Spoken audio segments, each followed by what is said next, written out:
హైదరాబాద్ శివార్లోని నార్సింగిలో భారీగా డ్రగ్స్ పట్టుకున్నారు. 1.5 కోట్ల విలువ చేసే 650 గ్రాముల హెరాయిన్ శంషాబాద్ ఎస్ఓటీ పోలీసులు సీజ్ చేశారు.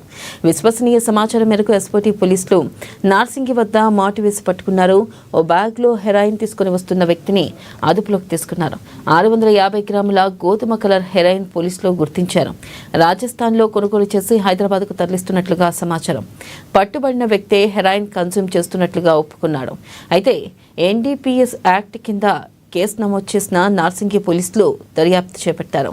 హెరాయిన్ విక్రయించిన వ్యక్తిపై కూడా కేసు నమోదు చేసిన పోలీసులు అతని కోసం వెతకడం ప్రారంభించారు.